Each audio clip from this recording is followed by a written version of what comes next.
Welcome on Easy Learning. Now I am going to explain the next part of the chapter The Three Woes written by Mulk Razanand. I will cover two words of these paragraphs. The first word is woe. It is a noun. ये noun है. It means oath or promise. means शपथ खाना या वादा करना. इसके बाद है penetratingly. ये एक adverb है. It means piercingly, sharply. मतलब बहुत ही तेज से ऐसा जो चीज आर पार चला जाए, पियर्सली हो जाए. तो लास्ट वीडियो में हम यहां तक किए थे हरिजन जो सन ऑफ गॉड है, जिसमें कृष्णचंद आजाद जो है बोझ करते अपने हेड को शेम के मारे. जो बात वो कहते हैं, as the fox pass he has made. उसके बाद गांधी जी कहते हैं, how can I help you with your novel. मैं आपकी नॉवेल में आपकी क्या मदद कर सकता हूं. I have not red A novel since I was a student in London. मतलब लंदन में जब मैं विद्यार्थी था तब से मैं कोई भी नॉवेल नहीं पढ़ा हूं. Only Tolstoy's death of Ivan Ilyich. मतलब केवल टॉलस्टॉय की जो नॉवेल है डेथ ऑफ इवान एलियच वही पढ़ा था. उसके बाद and I have read his autobiography. और टॉलस्टॉय की ऑटोबायोग्राफी भी मैं पढ़ा हूं, जिसका नाम है चाइल्डहुड, बॉयहुड और यूथ. और साथ में उसकी टॉलस्टॉय की कन्फेशन भी पढ़ा हूं about his sins. K C Azad. I have read Tolstoy's war and peace. मैंने टॉलस्टॉय का वॉर और पीस जो है वो पढ़ा है. Gandhi. I learned much from Tolstoy. He was a true follower of Jesus. He believed in non violence. Gandhi ji कहते हैं, मैंने टॉलस्टॉय से बहुत कुछ सीखा है. वह जो है जीसस के बहुत बड़े फॉलोवर थे या समर्थक थे. वह जो है अहिंसा में विश्वास करते थे. He believed in non violence. केसी आजाद. He accepted the Christian idea of sin, though he felt tempted always. कहते हैं वो क्रिश्चियन आइडिया जो पाप की होती है उसको स्वीकार करते थे, भले ही थोड़ा बहुत वो जो है टेम्पटेड थे. Though he felt tempted का मतलब थोड़ा बहुत उनके मन में लालच आ गया था हमेशा से, always. Gandhi. Sin is not only a Christian idea. Our own शास्त्र consider sex sort of marriage to be sin. कहते हैं जो सिन है या जो पाप है वो केवल क्रिश्चियन का ही विचार नहीं है केवल. यह हमारे शास्त्र में भी लिखा हुआ है कि मैरिज जो है अपने कास्ट से बाहर करना या अपने यह दिया है consider sex out of marriage, या मैरिज से पहले जो है सेक्स करना ये अपराध है. केसी आजाद चेंज द सब्जेक्ट. केसी आजाद अब इस विषय को ही बदल देते हैं. अब कहते हैं केसी आजाद, I want to learn to write as you wrote the story about the sweeper boy Uka. कहते हैं मैं उसी तरीके से लिखना चाहता हूं जिस तरीके से आपने जो है स्वीपर बॉय उका के लिए स्टोरी लिखे थे. Gandhi. Uka is a real person. He lives in the ashram. Uka तो एक रियल सच्चा आदमी है, वह जो आश्रम में रहता है. He has learned weaving. उसने तो बुनना भी सीख लिया है. No longer a young boy. अब जो है वो एक यंग बॉय नहीं रह गया है. He has taught us how to clean latrines. उसने हम सबको यह भी सिखा दिया है कि लैट्रिन को कैसे साफ करें. Also he cooks food in the kitchen. और साथ में वो किचन में भोजन भी पकाता है. केसी आजाद. I would like to become his assistant. मैं चाहूंगा कि मैं उसका असिस्टेंट बन जाऊं. I have learned some cooking as I worked in a restaurant for living in London. मैंने भी जो है कुछ कुकिंग सीख लिया है जब मैं लंदन में रह रहे थे और रेस्टोरेंट में जो है मैं काम करता था. I worked in a restaurant. According to your advice earning while learning. तुम्हारे एडवाइस के हिसाब से, आपके एडवाइस के हिसाब से अर्न करते हुए और साथ में सीखते हुए भी. गांधी. अच्छा, we will teach you our Gujarati style cooking. ठीक है, हम तुम्हें गुजराती में कैसे कुकिंग करते हैं वो तुम्हें सिखाएंगे. You will have to learn to clean the kitchen.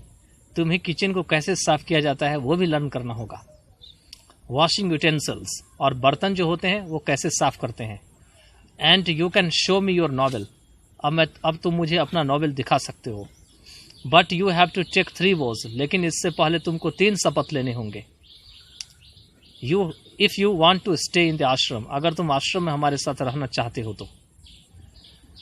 Gandhi stares at K.C. Azad penetratingly from the upper part of his glasses and remains silent. Gandhi क्या करते हैं, केसी आजाद अपने ग्लासेस के ऊपर से जो आंख दिखा के बात कर रहे होते हैं उससे अब वो हट जाते हैं।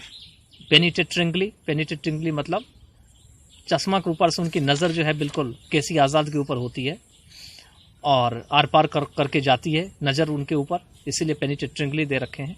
और उसके बाद वो चुप हो जाते हैं। KC Azad, what are the 3 vows? कहते हैं कि वो 3 वोज क्या है। Mahadev Desai is seen beaming with a broad smile.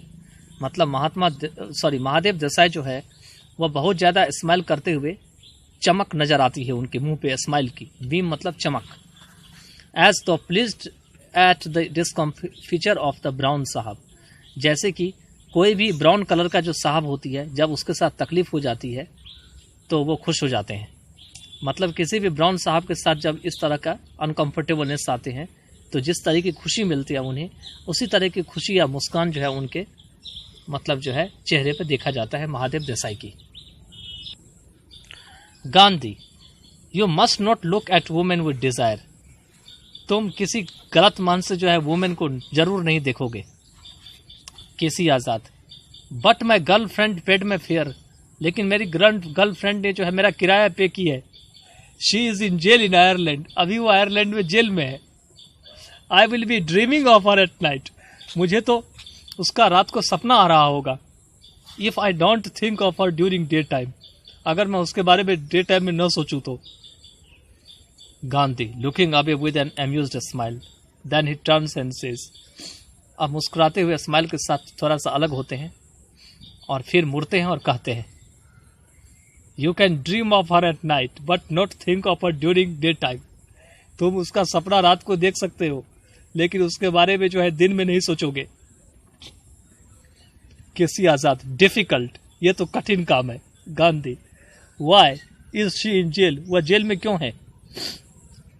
KC Azad, she was working with madam Maud Gonne in the Irish freedom movement. वो आयरिश फ्रीडम मूवमेंट में मैडम मॉड गन के साथ जो है काम कर रही थी। The British police accused her of gun running. British police ने उनको मतलब जो है गन चलाने के आरोप में जो है अपराधी समझ लिया और पकड़ लिया। As she came with 2 Irish man from Liverpool who had pistol each. जिस समय वो 2 आयरिश मैन के साथ आई थी लिवरपूल से, जिस आदमी के पास जो है पिस्टल थे, सभी के पास, who had a pistol each. Gandhi, they had pistol, उनके पास पिस्टल थे। शी लाइक्स वायलेंस, इसका मतलब वो हिंसा पसंद करती है। K C Azad, so the British से, तो ब्रिटिश तो ऐसा ही कहते हैं। गांधी, अच्छा, you can think of her courage in working for Irish freedom to inspire you to work here but not desire her body. कहते हैं अच्छा, तो तुम उसकी करेज को जो है के बारे में सोच सकते हो जो आयरिश फ्रीडम के लिए वो कर रही है, जो तुम्हें यहाँ काम करने के लिए प्रेरणा देगी, लेकिन तुम उसके शरीर के बारे में नहीं सोचोगे। But not desire her body. K C Azad, confused, amused, silent. Confuse भी होते हैं, अजीब सा उनका मन भी करता है और चुप भी हो जाते हैं। I am not sure that one can compartmentalise one's thought about a women. कहते हैं कि मैं पूरा श्योर नहीं हूं कि कोई भी व्यक्ति जो है वो अपनी विचार को जो है वुमेन के बारे में अलग अलग कर सकते हैं। कंपार्टमेंटलाइज मीन्स अलग अलग रखना। I love her for her beauty. मैं उसकी ब्यूटी के कारण उससे लव करता हूँ और लव करता हूँ उसके करेज के लिए भी। ऑल्सो फॉर हर करेज मतलब हिम्मत के लिए। आई will be dreaming of her at night if I don't think of her during day time. मैं अगर डे टाइम में उसके बारे में नहीं सोचता हूँ तो मैं रात में उसके लिए सपना देख रहा हूँगा। गांधी, अच्छा, you can dream of her at night but not think of her during day time. ठीक है, तो तुम रात में जो है उसका सपना देख सकते हो लेकिन दिन के समय उसके बारे में मत सोचना। K C Azad, what is the other vow? अब दूसरा शपथ क्या है? Gandhi, you must not drink liquor here. तुम यहां शराब नहीं पियोगे। K C Azad, embarrassed and wiping the sweat off his face. अपने फेस से जो है पसीना हटाते हुए और घबराए हुए। हटाना मतलब वाइपिंग और स्वेटिंग ऑफ मतलब स्वेट उनके चेहरे से पसीना टपक रहा होता है, उसी को पोंछते हुए और बहुत घबराए हुए। और आगे कहते हैं, but I am pub crawling in London. लेकिन मैं तो शराब खाना जाने वाला आदमी हूँ लंदन में। पब मतलब शराब, और क्रॉलिंग का मतलब किसी न किसी तरीके से शराब खाने में पहुंच जाना, भटकते भटकते हुए। We writers write from pub talk. हम राइटर्स के पास तभी कोई थॉट आता है जब हम पब जाते हैं और डिस्कस करते हैं, टॉक करते हैं। I have never been drunk. मुझे कभी पिलाया नहीं गया है। Only once when I mixed my drinks in the inner temple. केवल एक ही बार ऐसा हुआ था जब मैंने अपना जो है ड्रिंक इनर टेम्पल में जो है मिला दिया था। तो चलिए अब अगले पार्ट्स ऑफ द वीडियो में करते हैं। ये वीडियो अब बड़ा होने जा रहा है।